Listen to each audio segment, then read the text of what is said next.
Yo, what's happening, people, and welcome back to the Tiki Taka podcast, where you're going to hear hot takes, unbiased opinions, and hopefully have a couple laughs along the way. Yes. And for those of you that were getting on to us about this being a Champions League pod only, we've lost now. And we're still here talking about Champions League. So look, that's how it goes sometimes.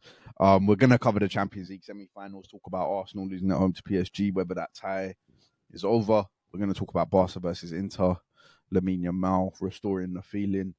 But before we get into that, as much as we might not want to talk about it, to be fair, the viewers might not want to hear it. But Liverpool have won the league. They won it in style. I guess you have to say they beat Tottenham 5-1. Yeah. Do you reckon if you asked a Liverpool fan what team they would want to play to win the league, what team would, like, I don't think anyone thought that Tottenham had a chance. Yeah. Everyone unanimously knew. And obviously it's Anfield, it's a game they can win the league. They could probably do that to most teams. But I feel like with Tottenham, it's just, of course they're going to roll over. That's the thing. But I do think it would have been a lot. Like, I think West Ham would have rolled over just as nicely. I feel like, Yeah. you know, yeah. But at least that West Ham have some defensive shape. No. West Ham went to Anfield and Van Dijk had to score the last minute goal. I've never seen in a must-win game, like, I need West Ham to get points or to beat Liverpool. Seen West Ham beat Liverpool. Never. Yeah. But I hear your point in the sense of, like, we all knew Tottenham were going to roll over. I didn't even tune in for the game because I knew Tottenham were going to just do what needed to be done. I do have, obviously, there has to be credit to Liverpool. I mean, ultimately, they are just the best team. They've been the best team. That's 24, 25. I feel like if Liverpool fans could have chosen a team, it probably would have been Man United or Everton to have, like, won the league on that day at Anfield especially Man United, probably, because but Man United could have had something for them.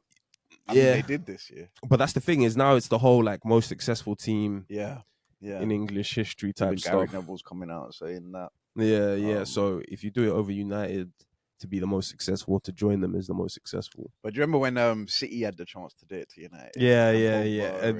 And it was. Imagine they have that chance and United win at Anfield. And United have that sort. But look, this isn't about United. Look, congratulations to Liverpool. They won the title. Arne Slot joins a list of managers to have won it in their first season. I think there's 3 Chelsea managers.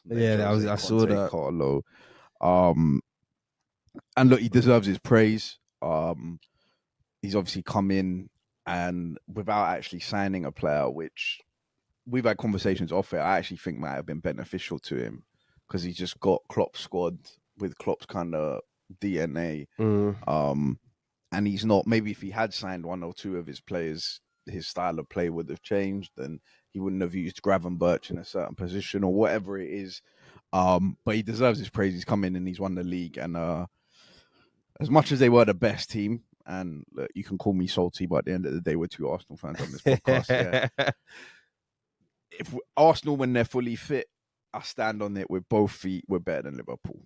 But I would definitely agree with that. The injury problems we've had this season, and look, that happens last year. We were fully fit. We missed out by a point or whatever to City. This year we had our injury problems, and Liverpool, you can only win the title that's in front of you. So that's just... I mean, I agree with what you're saying.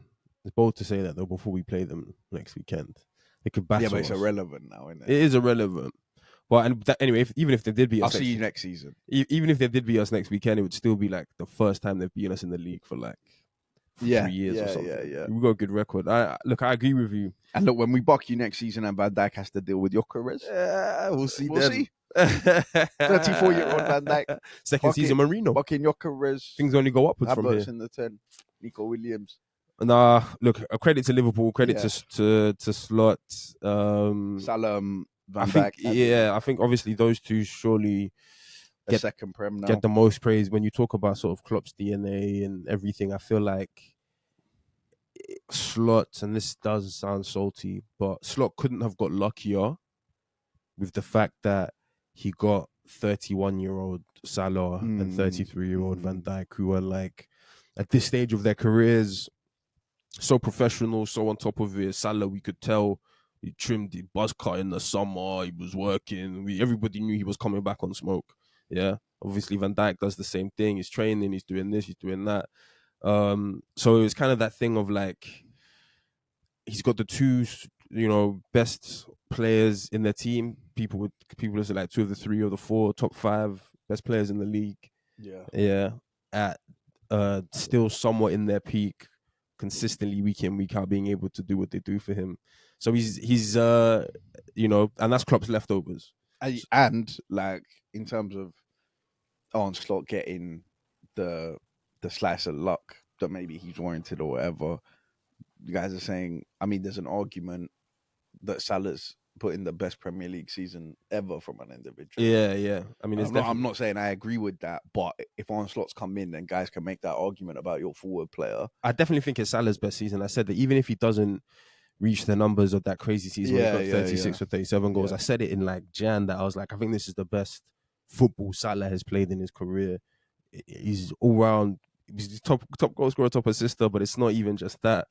Like he's been all round sort of their shining light the whole way through the season. Like consistent, literally like the whole way through the season, and it's not even been on a like I'm just gonna beat up on little teams to get stats things. He scored in every game, big or small. He's been there to do it for them. But where I do give Slot credit, as much as I say it's been lucky for him to get Salah and Van Dijk in this condition at this stage in their career when they're just so mentally focused. I give him praise for the Gravenberches. I give him praise even for the Diaz, that Diaz was on. Yeah, Gakpo. Because these were certain players that like under Klopp, I wasn't really sure what's going on. You know, Gravenberch came with hype because he was meant to be good in from Bayern. Came from Bayern Munich, but he was good in Dutch football before then. And we didn't really see it under Klopp. Gakpo, I wasn't really sure about the product under Klopp. Diaz was kind of Diaz, but Slot had him on a heater for the first couple of weeks. He figured out that he needs to play on the other wing and all this kind of stuff. So I do give Slot credit for that because it wasn't exactly like he just put out Klopp's team the way Klopp was putting out. He made a couple tweaks, made a couple changes, and got consistent performances out of guys. So it's why they are where they are. Yeah, agreed. And look, for guys like Salah and Van Dijk winning that second Premier League, it elevates them now to another level. Salah's got the same number of Prems as Hazard now, which is uncomfortable conversations for Chelsea fans. Yeah, tough. But they can deal with that. So look, congratulations to Liverpool. Well done. We'll see you next season. Enough on that. We're not going to talk about you for the rest of the year. So, Champions League. Yeah. Arsenal at home to PSG. I feel like the vibe in this episode could not be more. Yes, bro. Football for me, I can't lie. It's a sensitive topic, man. Like, but we already rinsed the NBA content last week, so we had to come back. The guys are asking, "Are you doing a football content?" Yeah. We'll be back with the football. But look, Arsenal, they lost at home to PSG. We're acting defeated here, but we should probably say that like technically the tie is not over. I actually genuinely don't think it's over. I'm just very upset about the performance. I said the performance was worse than the result. Like the result is a bad one, but it's not terrible. It's not killer. Yeah, like if we go and score one goal, PSG, it's going to extra time or penalties. Yeah. You know, and I've never thought that Parc des Princes it's not the Bernabeu type fortress. If we got this result and had to go to the Bernabeu, I'd have been terrified. Yeah. So but I don't think Parc des Princes is like this fortress. So I'm not necessarily like, this tie is over, but that performance was so frustrating and like so tough to watch. And it was just like I can't lie, it was just like a lot of the league performances where we've been getting draws and dropping points. And I saw someone was making the point that like before the PSG game, they were saying like, how can this not affect us? How can these like performances in the league, dropping of points, just like whatever it is, not potentially come back to bite us in the ass? Is it just going to be this thing where it's like we're mediocre midweek? Sorry, we're mediocre on the weekend and then great midweek and then mediocre again on the weekend. And we chose to be mediocre when we definitely needed to be on it. And it was tough, man. It was really tough to watch because I think the most annoying thing for me was it felt like a Prem game because after they had scored, I just felt like we weren't really a threat. We had a couple chances, but it was like time had gone by. Then we're getting to the 70th, 80th minute, and I'm like, oh, okay, so it's one of those games, same old, yeah. Yeah, look, I agree with everything you said. It was a poor performance. I do think that obviously, and we'll get on to PSG, but PSG deserve their credit for that because Enrique, like as much as like we can be poor all season in terms of chance creation, shots on goal, making the keeper work and whatever, our press is usually like immaculate. But PSG, the way they were passing through, the way they were getting out, finding the spare man, it was very I know for that first 20 minutes in the stadium, I did kind of feel like, well, this is just a different level. No, they were. I agree. Like they were. And then after that, we got back into it. But that first 20 minutes was just a bit. I thought the whole 90 minutes from them was textbook. Like literally as like good away performance as you can ask your team to do in a big Champions League game. They had a couple chances. They didn't give us many chances. You know, they kept possession. At times, they kept possession like it was a home game for them. That's what I'm saying. So I don't think. But I do think second half we did a bit better. We kept more of the ball. It was just like that, and obviously I think the goal played a part as well. Yeah, which is a good finish. Yeah, for sure. It just seemed like we couldn't get near them. And I think a big part of that was obviously Rice has to play deeper because of the injury problems and whatever, and Partey's suspension. But my main takeaway from the game was that you said a couple months back off air that you'd give Thomas Partey 250 grand a week, and you laughed me out the room, and I laughed at you. And I you laughed me out. At this point, at the risk of sounding like Rio, let him write what he wants on there. Let him write whatever he wants on there, because if he's this integral, to Arsenal, like I said on the chat, like Arsenal in that game, they don't seem to be able to play basic football without Thomas Partey. Like very, very basic football, play out from the back. We were just going long. It was very much like we would get a free kick, and I've never seen Arsenal just kick it long. David Raya come up, goalkeeper come up and kick it long. I do think Jorginho was a massive miss. Yeah, because I think Jorginho could have come in. He could have kept some possession. No, he would have. Right, and done something different, but it just kind of reinforces. And I've said this before that like Declan Rice could be the best 6 in the world potentially, but he could never be Arteta's number 6. Yeah. I was literally just about to say, like, I don't even think Rice was like terrible. Yeah, exactly. I don't think Rice was terrible, so it's not like a bag on Rice type day, but it was just the biggest exclamation mark of like, yeah, we don't need to see Rice in the 6 at Arsenal, at least with Arteta, for sure. Like what Rice gives us in the 8 with his legs and and you even saw it towards the end of the game when he was pushing up and we had that chance where Ethan squares it to Martinelli, Rice wins it, all this kind of stuff. Yeah, that's what you get when Rice is up the pitch. Yeah, and he's got enough legs to get back to help the defense. But that lack of ability to, as you say, build from the back, but even just sustain, like when we would get over the halfway line, just to sustain any sort of possession. Like we just could not sustain any sort of possession. And they would go and get it. Someone has a shot, they go and get it. They move through us as quick as Carty, as Techie. We couldn't win any of the second balls.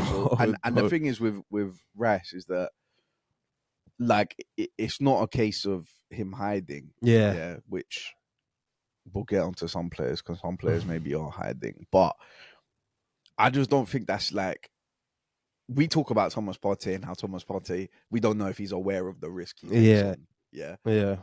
Rice is almost uber aware of the risk too, and he's like, I feel like he's worried about getting the ball in certain areas, and that obviously then makes it very difficult for us to then play out. I think, I agree, and I feel like the lack of risk from Declan Rice in the 6th position is probably the biggest reason why Arteta, in my mind anyway, why Arteta might not or won't play him there for like longevity reasons. Because on the ball, Rice is very safe when he's in the 6. He is very safe. He will go back to where it's come from, go, sideways. whatever it is. And I've seen Rice go forward. It's not that Rice can't play the forward ball. Yeah. He just doesn't do it with the frequency that Partey doesn't care. Exactly. Partey's going forward. We're not comparing Rice to some scrub. Yeah, exactly. Right. Exactly. Rice can do it. And it's not even so much the forward passing, because we, like you say, we know Rice has that. It's more so the risky one. When Rice got a goal kick and he's played that 5-yard pass to Saliba or Kiwi or turn. I don't know how much like Rice in that PSG game was, give it to me or move out.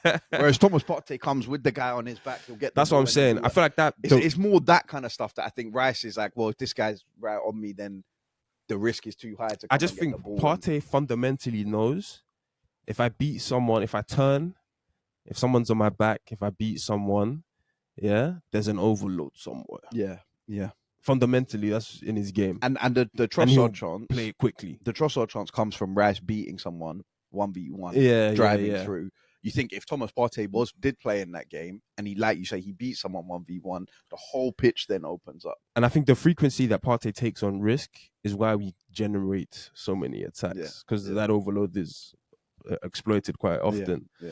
And as I say, it's no shame on Rice, man. Rice had a good game. Rice was still, captain material, all this kind of stuff. I'm not upset. It's just, it was obvious. It was so obvious in that game what an Arteta 6 would have done for us. Someone that does that for a living is to play those balls, is to take it under pressure like that. And I think that the reason the second leg will be different is because I can imagine in that first leg, if Rice was playing further forward, what that would have done for João, like you say, when he robs Vitinha at the end, how many more times that could have happened. And Mourinho, I thought, played well. Mourinho did all right, but obviously he's not the same as with that press. And if João Neves is 5'7", Vitinha's 5'7", if they're twisting and turning. This is also like, again, Mourinho's another guy that had a good performance. I wasn't upset, but he's not like when I was like dying for some sort of consistency and some sort of possession and a half.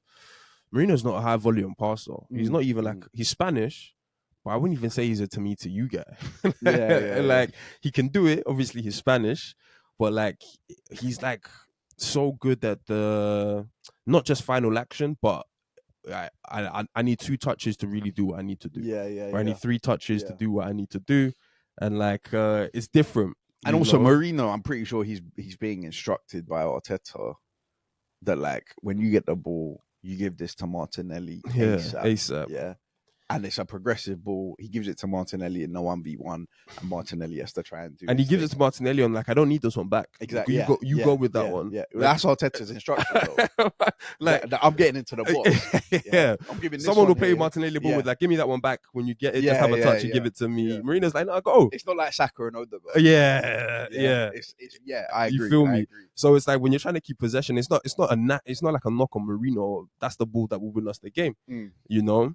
But I just noticed that, like, damn, all right, without Partey, without Jorginho, this midfield 3, none of them, I know the God should want it, but none of them, like, really, like, want it, like, will hold on to it, or, set things up. Yeah. Everybody's kind of like the guy who's just like, I'm happy to give this on.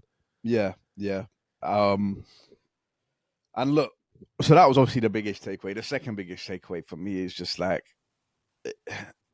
and it's like, how many more times are we going to say it? But it's just a quality issue now. Yeah.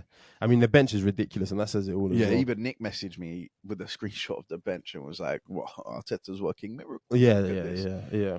And I replied, and I was like, "Bro, PSG had 3 left wingers starting, who are all better than our first choice left winger." Yeah, I would take all of them. Kvaratskhelia, by the way.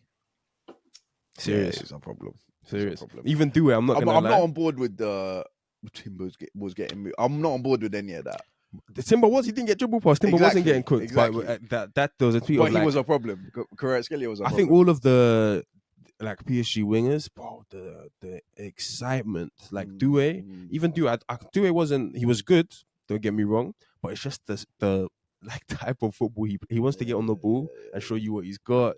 He wants to dribble past. He did what's it when he? Yeah.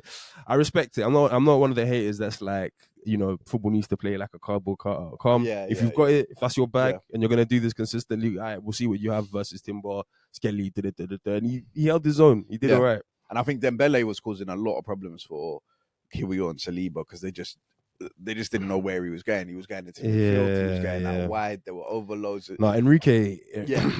He Enrique drilled it. He had got it. He got it spot even on. the press and everything else. Enrique had that. But like you said, Dembele's finish, very good finish. Very good finish. Yeah, 3 minutes in. Martinelli and Trossard's chances, my personal opinion, are easier chances. Yeah, they are.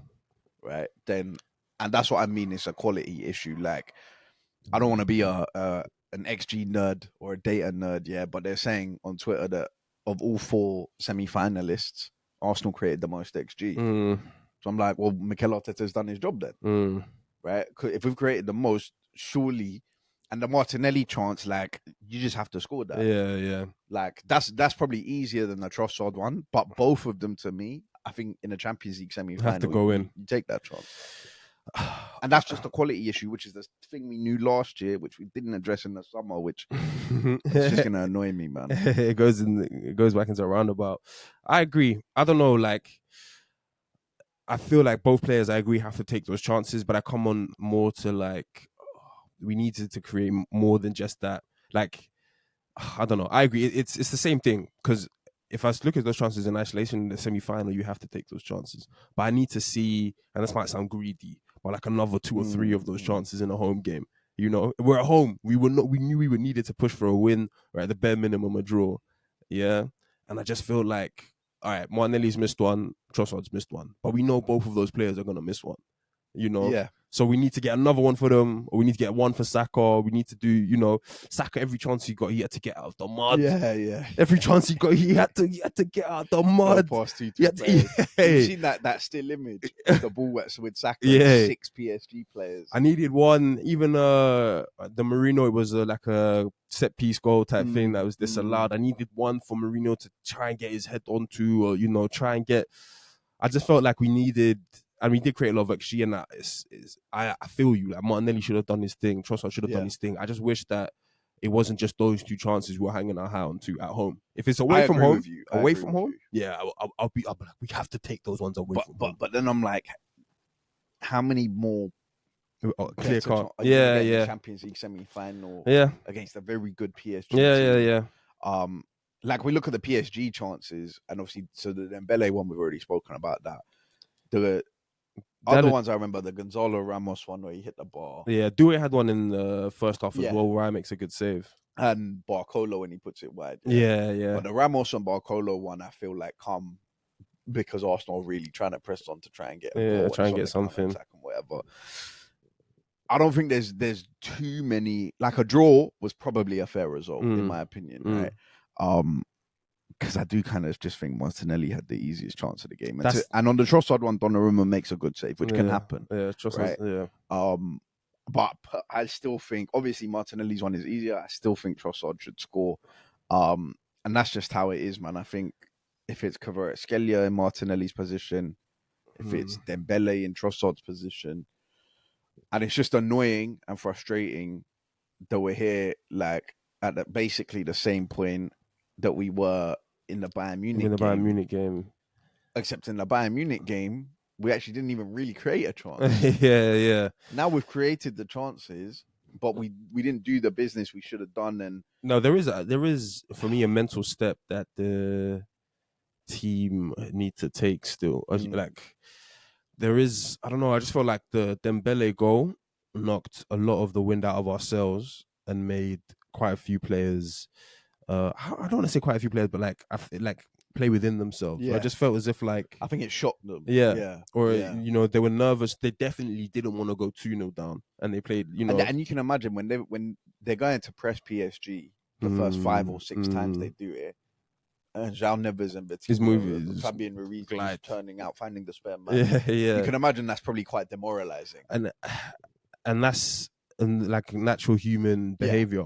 But if you want to win football games at that level, you have to implement your game plan on top of the other person essentially doing it to you.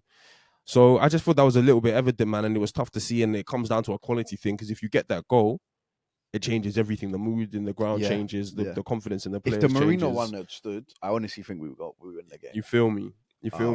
And those are the fine margins. But then the Marino one should be allowed to, like, he's marginally offside. But the same thing, Martinelli's one is what, the 44th minute? You score that, and all of a sudden before halftime, the whole crowd has a boost. The Martinelli one is a killer one as well because of the good work that Lewis Skelly does. Like, to get him up. brilliant. Lewis Skelly's great performance. Another sort of lock-up job. What do you think about the whole like clamoring to get Skelly into midfield? The only reason I would have done it is so that Rice could have been further forward. I'm not hesitant to put Skelly in midfield, but I would very much understand why Arteta won't do it. Yeah, but also I was only saying that for this game because I wanted Rice to be further up on João Neves and Vitinha. But Lewis Skelly's our best left back. That's my point as well. So why are we going to move that? We wouldn't put Timber into midfield. We don't even want to put Timber at centre back. Lewis Skelly's our best left back, so he has to play there. And I also do think as phenomenal as Lewis Skelly is as a left back, I felt like now the like essentially lone six thing versus João Neves, Vitinha, and Fabian Ruiz debut Champions League semi-final is a tough one. But Lewis Skelly doesn't seem to be phased. Yeah. But remember we were saying Lewis Skelly might have played 15 professional games. No, he's gone to the Bernabeu. I'm not walking any of that back. But that's a tough one. That's still a tough one. That doesn't negate the fact that like if you know we'll see whether he sinks or swims. I still think his future will be in midfield. Yeah, 4 years, 5 years from now he'll be 20. We'll see what kind of profile. Maybe he's 6 foot. And it's like let's not leave the 6 foot guy at left back. Let's move him a little bit. Arteta's gonna love that even. No. We'll see what happens, but it would have been a tough one. I can see why Arteta's not gone like he's taught him left back for the past 20 games, whatever it is. Yeah, but for how long do you reckon Rico Lewis has been clamoring to go and play in midfield? No, but we know that. Yeah, leave that one. Yeah, leave that one out. Look, I mentioned guys hiding. And Arsenal captain Martin Odegaard, we've had conversations about Martin Odegaard on the podcast before. We've said that he's not been at the level. He's getting a lot of flack from a lot of people getting onto him. In my opinion, that's somewhat deservedly so. Like his performances haven't been up to scratch at all. I'm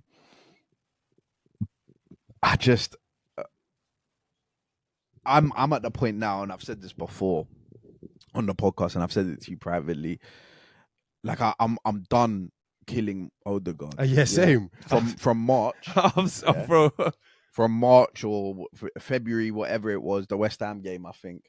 I was like, look, I'm done killing Martin Odegaard. From here on out, it's an Arteta problem, bro. Yeah, and I'm gonna kill Arteta because Arteta keeps putting it in the team. I was gonna come here and say, I was heavy that Odegaard is like a pillar on the team last season. How important I thought Odegaard was to what we were doing. And then the season when Saka was down, I was really getting onto Odegaard. Bro. That whole like November, December, Jan period, I was hell on top of Odegaard. Like, bro, I need you to step up. I need you to show us some mentality to start taking games by the scruff of the neck, put someone through, create that chance, whatever it is. And then I hit that wall where I was just like, all right, well, this is just who Odegaard is, like for the season at least. Yeah, you're already asking me, do I think Odegaard can come back? And it was kind of, I gave my verdict. I said I don't think he can. That's how low he dropped in my estimations from where I thought he was and should have been. And now it's like, I'm as annoyed as anybody about Odegaard's performance, but I don't think anybody gave the ball away. Lost as many duels than Odegaard. In that game, I just felt like every time I saw that there was a 50-50, he never came up with the ball. Saka has 150-50, he burst through two guys. He just burst. It's not even a 50-50. There's two guys there who have the ball. Saka just burst through them. And I was just like, bro, Odegaard, somehow, please do something for us. Forget about Saka, because we know Saka has the athleticism. I was seeing Trossard try and pin Pacho and Marquinhos to try and bring the ball down. At least Trossard's like trying to show a bit, trying to do something. So I'm at the point now where it's like I'm reaching like a certain level of apathy where I can't gear myself up to kill Odegaard. I'm already upset. I've already been upset for months. I've already dished out. You already told me how nasty it was. How I've switched on him and but that's what I'm saying. It's just Arteta's problem. I will kill Arteta. And this is harsh. This is really harsh. But the only thing I really do want is for the captain's armband to be taken off. I want him to be dropped though. I want him to be dropped for like at least for the rest of the. He won't be dropped for the second leg. He won't be. Yeah. For like I Bournemouth, don't know. You probably start every game. Play Ethan in the 10 on Bournemouth. Play Ethan in the 10 at Anfield. Zinchenko. Play whoever. Zinchenko. I'd rather see that, honestly. Play whoever. Play Calafiori. Play Skelly in midfield. Play Rice. Play Marino. Play Havertz. Get the paperwork done for Max Dowman. Let's see what happens to Marino. Have yeah. Do whatever. I said, bro. Yeah. Play whoever Put else. back there. We were hating that earlier in the season. But honestly, go back to that.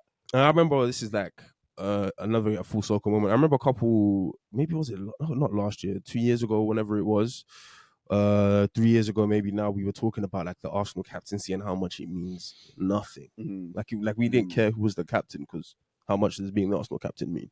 Yeah. You know, like we were in the pits. Now I'm like, oh, we actually have some leaders in this team. Now I'm like, we actually have some genuine leaders on the pitch, off the pitch, consistency in their performances, guys who I'm like, yeah, me as a fan, I'm ready to go to war for this guy. Yeah. Guys who won't ever get mugged off. We turn up with a certain level. We have 3 of them. Yeah, that's what I'm saying. You turn up with a certain level of like, this is the bare minimum I'll give you. Yeah. And we'll accept that. Yeah. You know? So, look, it's a bit of politics, yeah? So, you know, it's not really a football thing, but I would be very, very happy to see a change of captain going into the next season. Just even because when Odegaard's at his very best, yeah, I still don't think he's the captain I would want to see ahead of a Rice or a Gabriel or you know, agreed. Like even when he's at his very best and he is doing his things and he is like leading the press and he is creating the chances, he can do all of that without that. Yeah. Oh man, but he's not the like. I guess it's personal preference. Exactly, right? It's personal preference. It's politics. Yeah. And I'm on the same side. I'd rather Gabriel, a Declan Rice, even a Bukayo Saka. Yeah. Be Arsenal captain, but I don't think that's gonna happen. Like we call him Mikel's son. We don't do that for no reason. Yeah. My bigger thing with this, is that I'm willing to give Odegaard the sort of compensation that he's had the injury that kept him out for a couple of months, and it's been difficult to come back from that. And he's had the kid, and he's not sleeping well. No, I literally give him no leeway. I'm willing to give him some of that because I still I can't believe that Odegaard is just this player bad. That's the thing. I don't like. I know, and like I can't just rewrite what he's done for us since he came here. So I'm not rewriting. That's the thing. Odegaard last season and the season before and the season before that was a top player, not just for us but in the Premier League. Yeah. But and players have fall offs. We've seen Eden Hazard have a fall off like mid-season, and we're like, yo, where is this guy? And then they can come back and they can still be all of this kind of stuff. So I'm not gonna all the way write him off, even though I said I just don't think he can ever be in my estimations. Yeah. Where I had him previously, where he was Mr. Consistent, where he was Mr. Reliable, where he was Mr. I don't fall off. I churn out 2 clear-cut goal-scoring opportunities a game for Eddie and whoever else is on the pitch. Yeah. And it's forgiven, not forgetting it. And I told you my biggest thing with Odegaard has been his mentality. Time ago, I've been saying this from Jan. It's not necessarily like all the individual actions in the game or he's missed that chance or whatever it might be, but it's like, bro, we need a leader. Guys are out, Saka's down, such and such is out, Havertz is out, Jesus is out, whatever it is.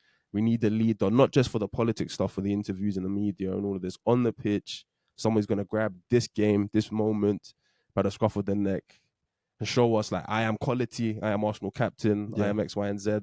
And he's passed up so many opportunities. How many draws do we have where it's like, Odegaard, can you turn one of those draws? You're our captain. Turn one of those draws into a win.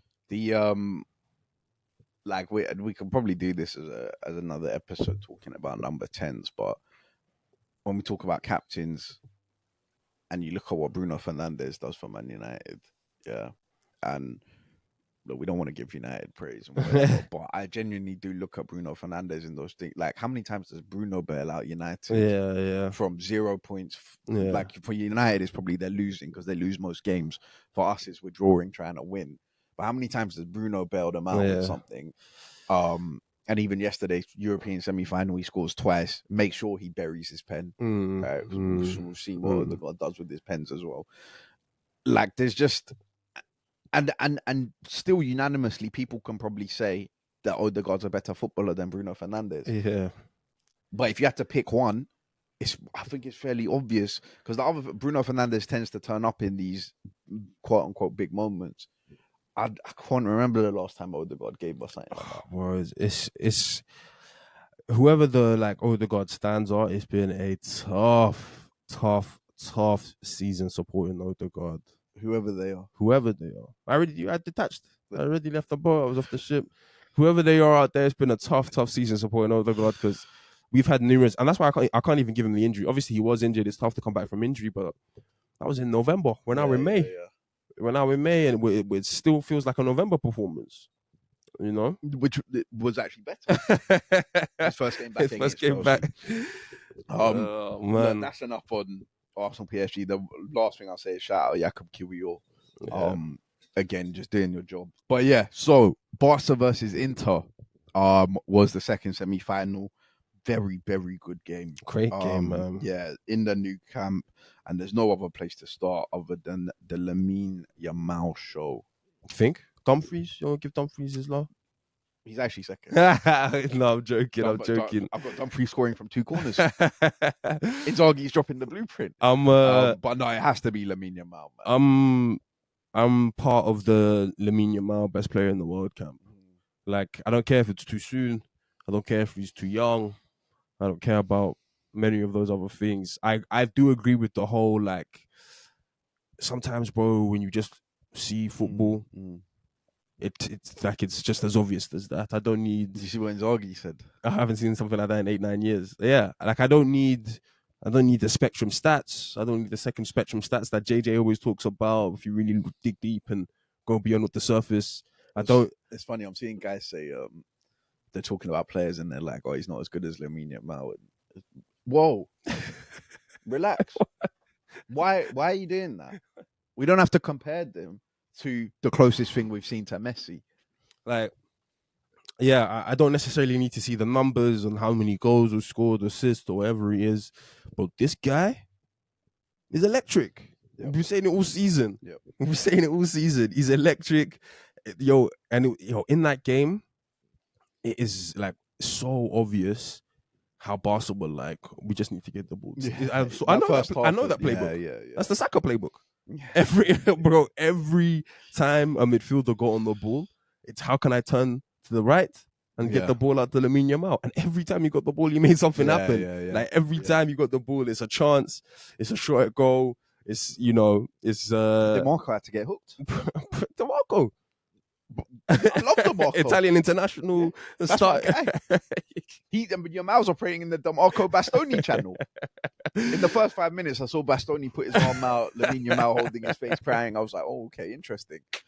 But no, I think look for the aesthetics merchants. Yeah, that's who he is. He's the best man in the world for aesthetics merchants. There's really nothing like it. The Joga Bonito guys. Like, I'll call Vinny's game beautiful, but it's not the same. It's not the same. We've had conversations. Saka's game's beautiful, but it's not the same. It's unique. It's different. It is probably the closest thing I've seen to Messi and the kids 17, 18. The goal.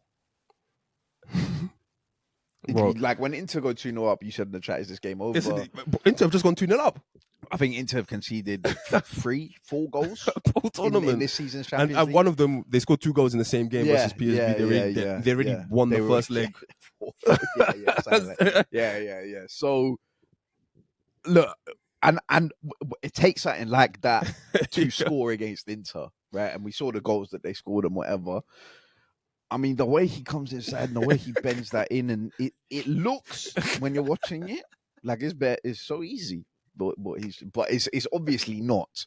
Yeah. But he makes it look that easy. That's the Jogo Bonito. That's why I'm saying I don't need to see much more. That Yeah. that shouldn't just. This Yeah. is the best defense in the Champions League. And of course, it kisses the post. That's every keeper stood still. Yeah, I can't get yeah. to that one. Yeah. Seeing some of the best defenders, the guys were raving about. It's not that Bastoni had a bad game. Guys are raving about Bastoni and this defensive unit that Inzaghi's put together. And the 17-year-old's just gonna glide through and kiss that one off the post and go in. Well, I just like it really is interesting to see. I think it's like a LeBron type thing of like, bro, Lamal's got so much expectation. Expectation. That's the word I'm looking for. It's just going to be interesting to see how much of it. It's not LeBron though. It's not LeBron. LeBron is still obviously, but look, if Lamar wins the Champions League, ESPN weren't going to some Spanish high school. No.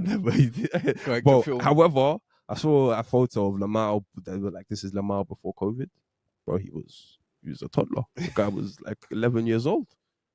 But the Messi photo. Stocks. What's going on, man?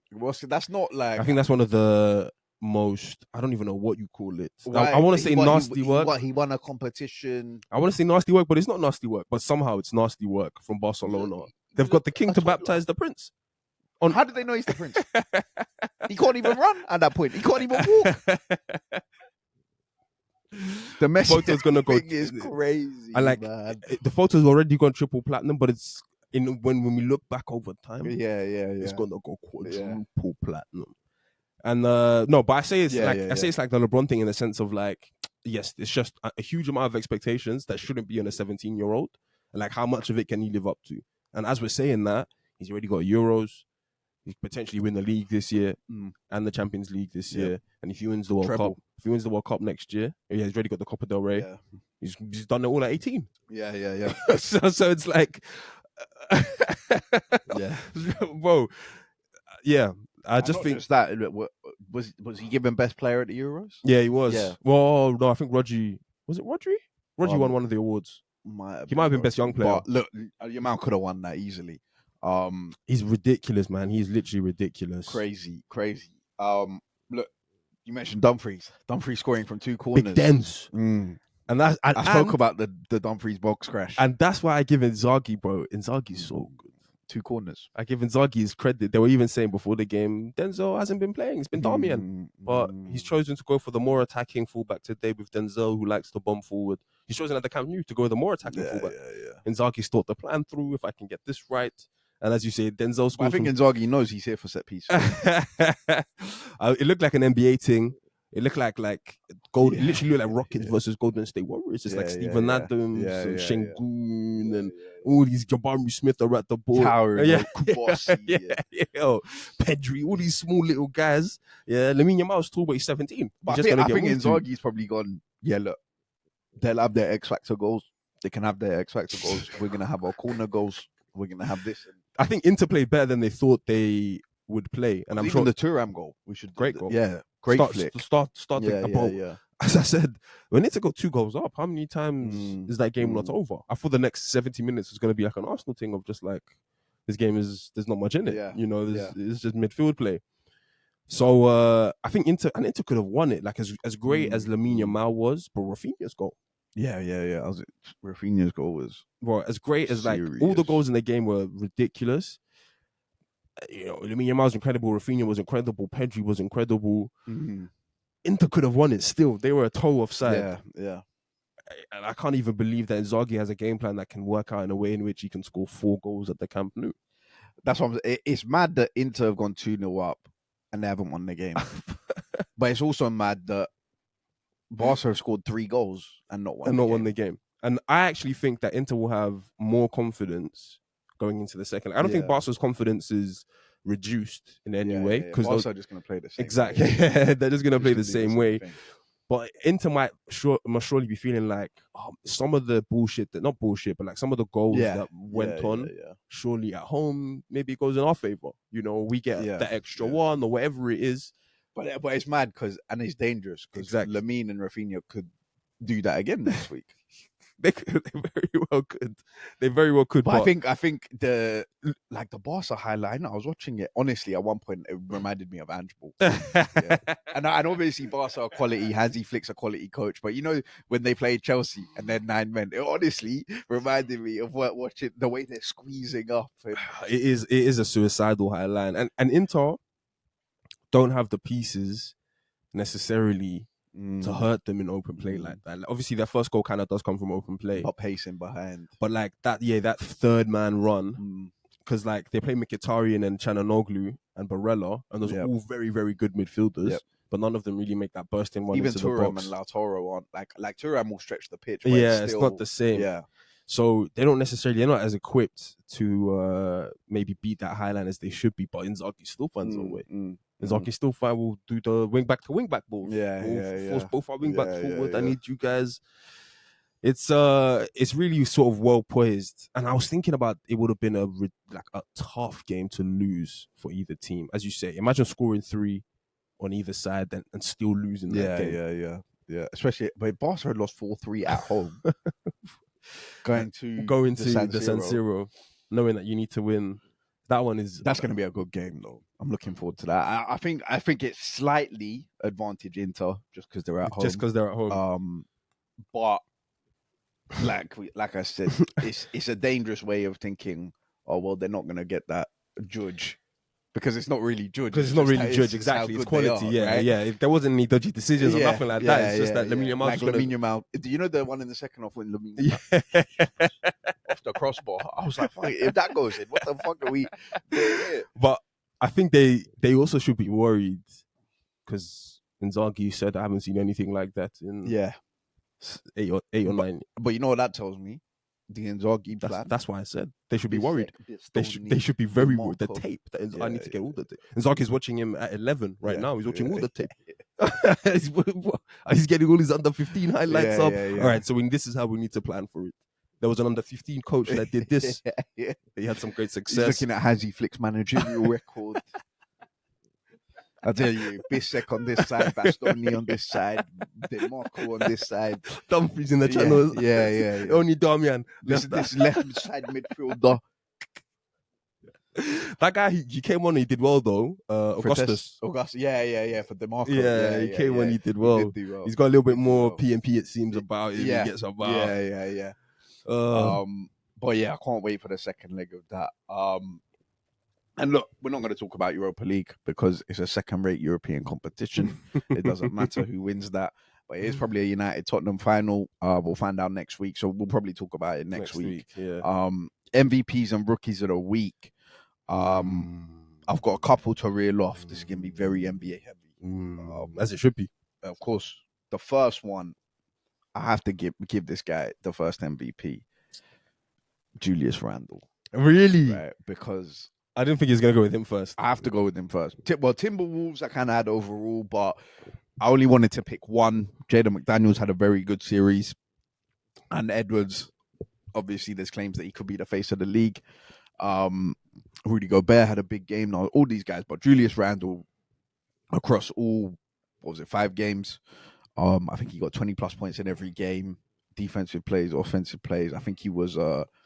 I've been listening to Mind the Game. Obviously, after Arsenal's result. He's just looking for anything. Been going through the Mind the Game pods. And when LeBron talks about the playoffs one, and LeBron goes, you realize that in the playoffs, the biggest difference from regular season to playoffs is role players can win you or lose you a game.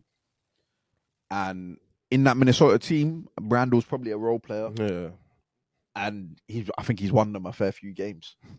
Randall has done very, very well in this series. And we were just obviously speaking about off air. I don't know, his physicality is going to be tough to handle for a lot of other teams in the NBA. And obviously he was beating up on the Lakers. And I don't know, it must feel good for Randall. Leaving New York, you're like, it's weird in the NBA. You don't really have a choice. You just get told, pack your bags, you're going to Minnesota. Yeah. But to still find yourself in a playoff team in contention and all this kind of stuff, hey, I give him his credit. And if they do play the Warriors next, Nobody wants to buck Randall. Randall, Draymond, Randall, Jimmy. Even Draymond doesn't want that. Even Jimmy, even playoff Jimmy. Bro, Randall's a fucking beast, I want that. man. I want He's that. a monster. I want that. And he'll talk. I want that. I need Ant talking to Draymond. That's what I need. Agreed. I've also got Jalen Brunson. Game winning 3 yesterday. He's just had a very good series overall, doing it for a second year in a row in the playoffs. And of course, my boy, if you watched the episode last week, the Pacers got it done. Tyrese Halliburton, overtime game winner. Respect Tyrese. Where he came out and just overrate that. I do. He's still overrated. I don't respect Tyrese. I respect everybody else. I respect everybody else in the Indiana Pacers funny team. though, isn't it? Overrated. It was. I respect everybody else in the Indiana Pacers organization other than Naismith had some good Tyrese. games. Naismith is good. They're all good players. Siakam, Spicy Pete. My MVPs, ironically, are all losers. Okay. All of them. But NBA related. Are you sure you're doing this the right way? I want to give a shout out to JB Bickerstaff and his boys. Yes. Good one. Pistons. You guys have been a terrible franchise in basketball for so long, but you got 2 playoff wins in New York. Yeah, it's like your first playoff win in like 20 years. Not just one, you got 2. Very good coach. Cade's done enough to be like, all right, that's, he wasn't going to beat the Knicks. Knicks were obviously a deeper team, all this kind of stuff. But I want to give Cade Cunningham, I want to give Dennis Schroeder and their center, I think his name is Jalen Duren, a big shout out.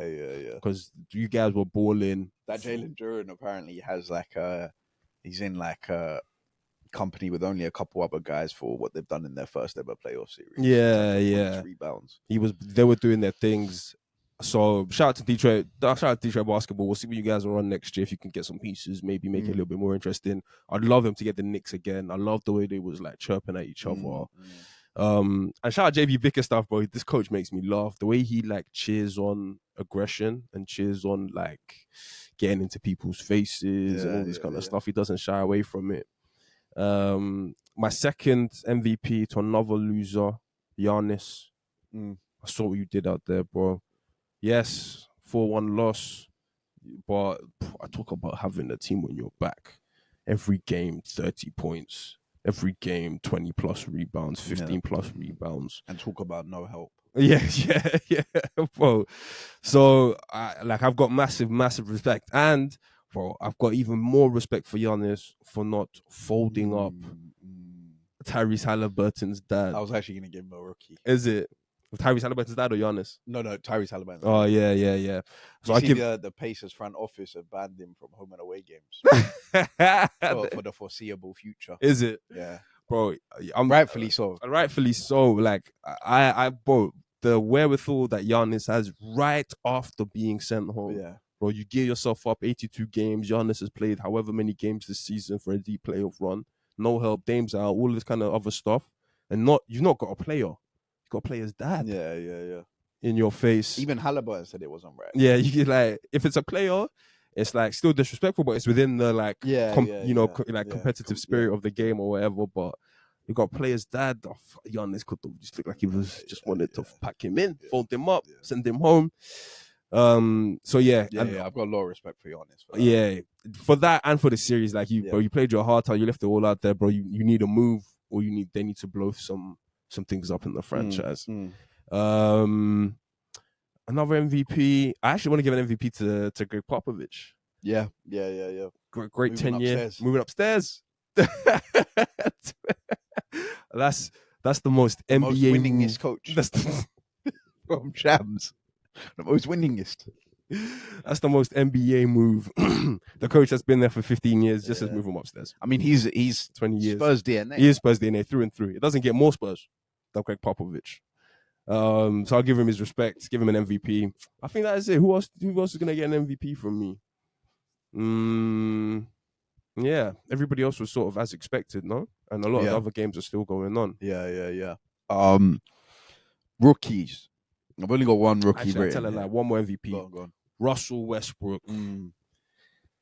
Obviously, he lost the last game, but Russell Westbrook he's just been. Bro, I'm surprised the amount of threes that not only he's taking that are going in. I can't believe he's become become a 3-point shooter. Bro. And we can speak about this more off air. But in terms of like all the daggers, when I say daggers, I only mean like the guy who's not really a shooter, who's taking threes and they go You're win. letting shoot. Yeah, Mike Conley, Russell Westbrook. Mike Conley can hit them. Mike Conley can hit them, but they kill. They kill. When Mike Conley hits one in the corner. But Russ, they just leave open. Open. No, but Mike Conley 3, as a Laker fan, banked off the board. When Mike starts making them, I'm like, oh, this is not good. And he makes the pivotal ones, you know. So Russ is there for that, bro. I imagine not being a Nuggets fan or being a Clippers fan or wherever it is, and seeing Russ drain that one. Oh, it must kill. Yeah, it does. But look, literally following on from that, I've got rookies Clippers. Because I'm Clipper Nation, and I don't think I'll ever be Clipper Nation again. Because this is the turmoil they go through. Because, and you've said it, like Clippers are like the Knicks. Or yeah, whatever. they're Spursy.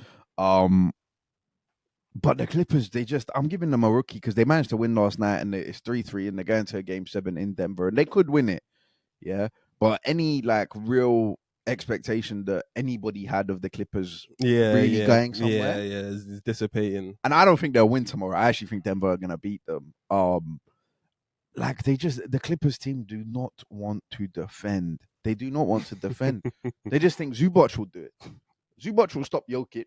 And shout out Zubac. He deserves an MVP. He deserves an MVP. Because he's been doing his thing on both offensive and defensive. But Kawhi, Norman Powell, even Derek Jones Jr., who's meant to be a defensive guy, right? Those three aren't doing what they should be doing. Yeah. But the three of them are still doing more than James Harden, who just absolutely doesn't want to do any defensive work.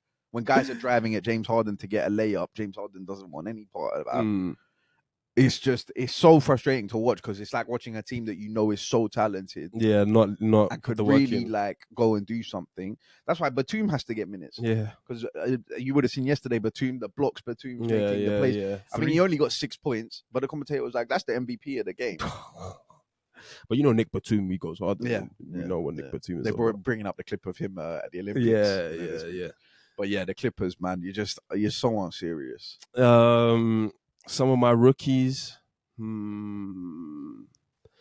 had a rookie in my mind, but now I've completely lost it. Who would I put as a rookie? I kind of want to put the Houston Rockets, and they could still send it to a Game 7. Jalen Green, that's my rookie. They said, NBA Centel, he killed. Yeah, I saw that tweet. Manic, your appointment, probable. But the last guy you need to give extra ammunition, Draymond. But no, I want to give Jalen Green a rookie because you're a second draft pick. We've seen what Cade's done. We've seen Cade be the main scorer, put teams on his back, all the rest, get 2 wins. And you've won 2 games, so you've essentially done the same as Cade. But man, you have like 7 points, bro. It's like 6 points, 38 points, 7 points, 8 points. But we need buckets, and the Rockets need buckets. In the final, they're only losing the games in the final 4 minutes to Golden State when Steph is hitting shots and you can't reply. So Jalen Green, bro, you have to step up. You play tonight. Don't get sent home. Don't get packed up. You have a chance to win this game if you get 20 points. We know Şengün's going to do his. We know everybody else is going to do theirs. So this one's in LA, isn't it? Yeah, so it's not. But if you do get this one, Game 7's in Game Houston. 7 at your place. So, look, he's got to do more, man. You've got to step up. You've got to be there for your team. You've got to be the franchise player. You renegotiated your contract. They're paying you all this money. Don't get blown up and sent away and they get KD and this is happy days. And that can happen. You could be a Phoenix. You could be a Phoenix Sun. Giannis. They're saying Giannis is going to go to the Spurs. Yeah, I've heard with Wemby. Man, that's ridiculous. But anyone else? Euroball. Yeah. In the Spurs. Yeah. Spurs fan. I've become a Spurs fan. With the Aaron Fox. Any more? Nah. I don't think I've got anyone else. So look, thank you guys for listening. to this episode. Next week we will cover the second legs of the Champions League games. We also might do a bit on the race for top 4 because Forest are falling away. Nuno's dropping the ball here. Losing at home to Brentford yesterday. Oh, they lost. They lost 2-0 at home to Brentford. Wissa, Sharda, Jingbang, Thomas Frank. But so Villa still in a chance there. Chelsea, Chelsea can go and beat Liverpool. It's interesting. So we might take a look at that next week. But look, if you've got this far, please subscribe, like, comment, follow us on Spotify, and we'll see you next week. Peace.